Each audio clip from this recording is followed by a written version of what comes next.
Hey guys, welcome to the Liberal Hive Mind, a channel solely focused on exposing the abundant hypocrisy of the left. Alright friends, so the Steven Crowder Daily Wire situation. Of course, we don't have all the details here. I'm sure there's some context that we're missing, but from what I understand so far from what's been presented from both sides, I mean listen, maybe you agree with me and maybe you don't, but I'm having a little bit of a hard time getting completely on board with what Steven Crowder is saying, especially after Jeremy Boring from the Daily Wire went full-on transparent and showed the entire contract in that 52-minute long video. For those of you guys who are completely unaware of the context here, Steven Crowder has been working with CRTV and The Blaze for, I think, the last maybe 5 or 6 years, possibly even longer than that. His contract with CRT The Blaze has supposedly come to an end. He's now a free agent, and so he's been getting offers from other networks. The biggest offer that he received, or the offer that he made his video on, was from Jeremy Boring and Ben Shapiro's The Daily Wire, or Daily Wire Plus, which is the banner that he'd be under and be producing content for. Well, Steven Crowder presented a Daily Wire contract offer, and he was trying to make this point as if the Daily Wire was big con, part of this big conservative Fox News legacy media realm. Well, I'm not exactly convinced of that. If the Daily Wire was really part of this legacy media controlling censorious crew, then they probably would have fired Candace Owens by now. I think that's a pretty clear and valid point to make. I also think there was a basic lack in transparency in the way that Steven Crowder presented the contract and the points that he was making, and so I want to tackle this issue. I want to give you guys my opinion,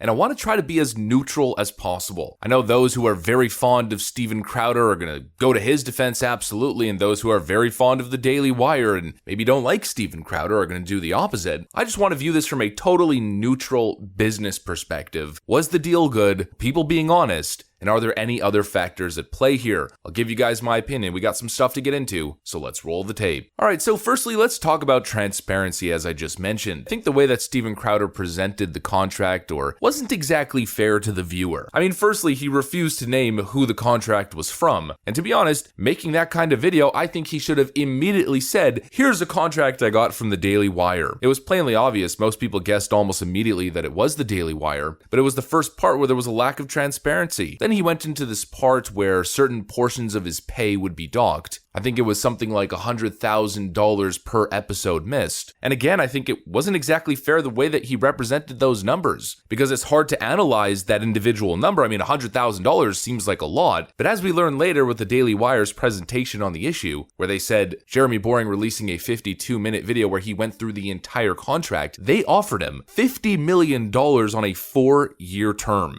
with an extra $25 million in a 2-year renewal clause. The contract theoretically good for $75 million over 6 years, with Steven Crowder only having to work 192 days out of the year, 4 days a week, with 4 weeks off. $75 million. When you have a contract where you're making $75 million over 6 years, or $12.5 million a year, well then losing out on $100,000 because you missed one episode, in a certain way, makes sense. You know, at the end of the day, business is business. The Daily Wire is a network, and I didn't really view anything predatory from that perspective. I think it was an incredibly generous offer, and it was probably a huge step up from Steven Crowder's previous deal. It's hard to say, we don't have the information there, but $75 million, I mean, that is extremely generous, especially considering that Steven Crowder's YouTube channel, just from the ads perspective, I know he's demonetized, but his channel has a total of 1.75 billion views over the last 10 years. And knowing how ad revenue works, that's probably anywhere from 10 to maybe $14 million.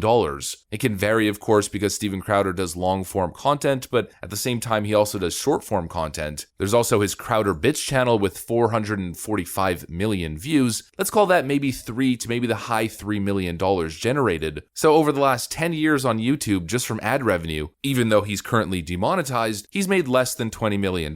So let's say roughly $2 million a year from ad rev. Not to mention he has a whole staff, production costs. He's not pocketing every single dollar. And he's now going from that to the Daily Wire offering him $12.5 million a year, personally. Now, of course, I know that that's not the whole picture. He also has Mug Club. And here's where things get a little bit confusing because it's hard to tell what's really going on. I've heard people saying that Steven Crowder has over 300,000 Mug Club members. And if that's the case, then it changes everything. 300,000 Mug Club members, I think he's charging $10 a month, if I'm not mistaken. That's $3 million a month, $36 million a year. If that that's the case, that changes everything. But those numbers are unofficial. They also seem quite unlikely, but 300,000 paid subscribers a month, if that was the case, then I don't see why Steven Crowder would be looking to be under a network at all to begin with. And also there's speculation that the whole Mug Club thing, that subscription fee, doesn't even go to Steven Crowder himself, it's been going to CRTV/The Blaze. And maybe he gets a portion of it. And this is a part where, once again, we're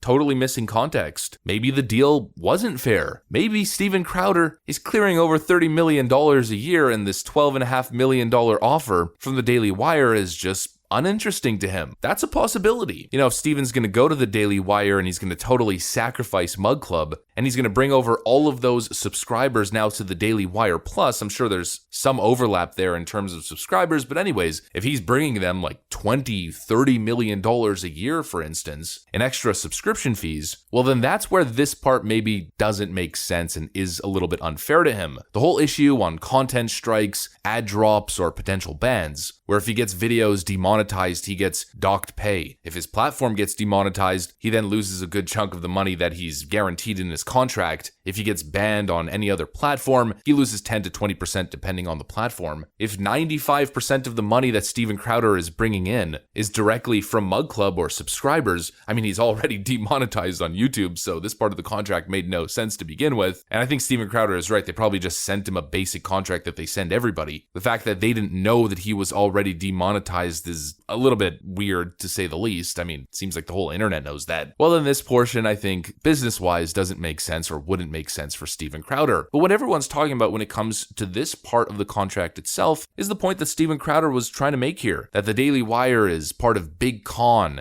and they're propping up social media censorship by telling their talent that if you get a strike or if you get demonetized on YouTube, well then you're gonna lose pay. And I think that's a little bit unfair. Again, the Daily Wire is a business, and when you're bringing on talent, putting them on YouTube, Apple Podcasts, Facebook, Spotify, well that's where a lot of the revenue is coming from, at least for most of these content creators, for the people working at the Daily Wire. If one of those avenues just gets demonetized and stops making money, well, the Daily Wire, from a pure business perspective, can't all of a sudden just be expected to take the whole brunt of that loss in revenue. Essentially, the contract is risk management or risk share. They're sharing the risk. If you get demonetized, we're both screwed. We're both not making money. I think that that's fair. And I think the Daily Wire doesn't have anything to do with YouTube censorship. That's on YouTube. They're just protecting themselves like everybody else is. Like even Steven Crowder is. You know, in an ideal world, it'd be lovely if we could speak about things and not worry about this. I wish that I could be my full authentic self on this platform. I wish that I could talk about a bunch of different topics, but I can't, because I have to play the game and I have to be smart. I have to play the long game and I have to keep working on this platform and exposing people to different ideas and trying to win in the cultural sphere so we can hopefully get to a good endpoint here where we can talk more honestly and openly about certain ideas. You know, I could be a kamikaze, take it to the man, but what purpose would that serve? I'd have a week of great entertainment, everyone would love it, and then I'd lose everything. I'd lose everything that I built. I'd lose my influence, my ability to even be in the battle to begin with. So in a certain sense, you have to play smart. The cultural battle that we're in kind of depends on it. And you know what? My family depends on it. It doesn't make sense when YouTube is your business to mess with the bull and get impaled by a horn and lose everything that you've built. Go from creating a blessed living for yourself, being able to provide everything and more for your family, being able to set your family's future up, possibly for generations depending on the scale of your YouTube channel, to just throw that all away because you want to talk about one specific topic or you want to push buttons. You have to play the game smart. And I honestly don't view the Daily Wire as part of the censorship regime, as part of the problem. I think for the most part, they're on our side. And I think a lot of the parts of this contract kind of made sense.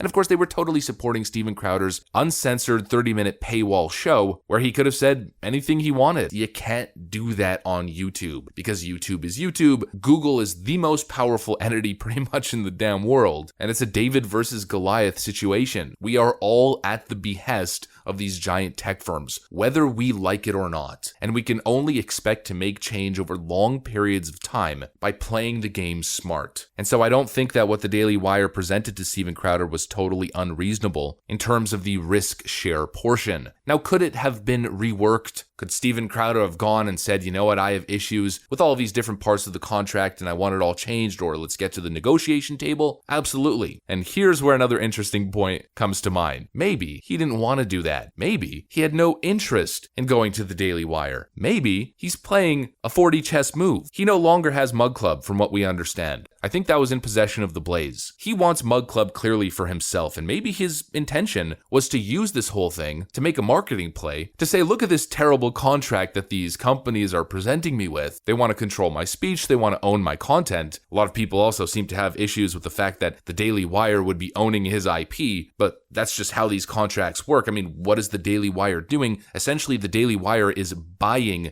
Steven Crowder as a talent. They're buying his IP, buying his likeliness, rights to license his content. That's just the way that it works. It's not like they're stealing it from him. They're paying the guy $75 million. I mean, they're going to be producing and paying for his specials. It makes sense that they would then own that content since they're literally buying Steven Crowder's content. But anyways, I'm going on a little bit of a tangent there. I think Steven Crowder might have been playing a really smart game here, where he's presenting this contract as predatory and then saying, you know what, screw these guys. Subscribe to my Mug Club Forever, his new Mug Club thing. I think it's called Mug Club Forever, which is owned personally by me, not by the Blaze, not by CRTV, not by the Daily Wire. And I think he wants to go independent. I think he wants to pocket his own worth, what he's generating. He wants it to benefit him. He wants to maybe start his own network, his own thing. And if he knows that he had over 300,000 monthly subscribers, and he has the potential to be making over $30 million a year in paid subscription fees, then why the hell would he take that contract? Why would he even want to go to the Daily Wire at that point? Just do your own thing. Make your own network and be in control and in command of your own destiny and what you can say. You're beholden at that point to no one but yourself. Play the little YouTube game. You don't go into certain topics. You don't say certain things. And then you go in your Mug Club paywall and you get to go full throttle. And you get to run an absolutely stellar business, generating tens of millions of dollars, creating jobs, possibly starting your own network and even competing with the Daily Wire. Maybe that's the play that Steven Crowder's making. I think there's a lot of different aspects here. I don't think it's as cut and dry as people are looking at it,